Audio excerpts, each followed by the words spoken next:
sinta, buko ng papaya, dala-dala'y buslog, sisig na ng hinog. Diba? Wala namang hinog. Hindi na kasi ito may hinog mga besi kasi sa umaga maginaw na kaya nagkakaroon na siya ng batik-batik na hamog dito. Ayan, oh.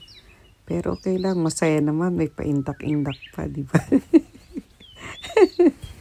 O, di ba, nagustuhan nyo ba yung sayaw ko? Oh, ayan, oh, tingnan nyo. Kailangan ko nang tanggalin kasi pag hindi ko ito harvestin, baka magkaroon na siya ng damage sa loob. Hanggat wala pa, kukunin ko na ito lahat. Diba? Ayan. Mukhang hindi kasya yung aking buslo. Yung aking bayong. Kasi ang haba ng bunga niya, oh, tingnan mo. Oh, diba? Oh. First time ko lang nagtanim dito sa Japan. Kaya hindi ko siya hina-harvest kasi gusto ko talaga siyang pahinugin dahil yung pinaka-seeds niya gusto ko sanang gawing yung punla para next year ito ulit ang aking tatanim. O diba? Sayang yung iba kasi gusto pa sana niyang lumaki. Kaya lang wala na, inabutan na siya ng taglamig. Hindi pala talaga ito mabubuhay dito sa Japan kasi pag winter, wala na. Namamatay na siya yung mga dahon niya, nagda-dry na. At heto, diba? Sayang, oh. Pwede pa kaya itong ganto kalaki. Ayan. Gagawin ko itong atsara. Itatry kong itinda kung kung may bibili, diba? Ayan.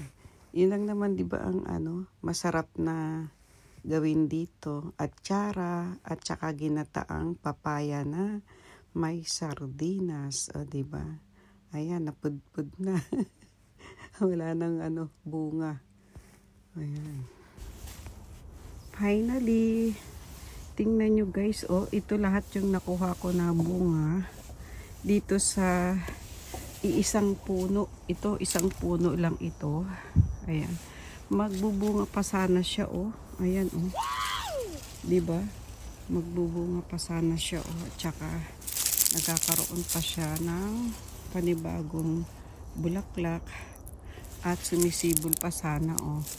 Kaso hindi na, inabutan na siya ng taglamig.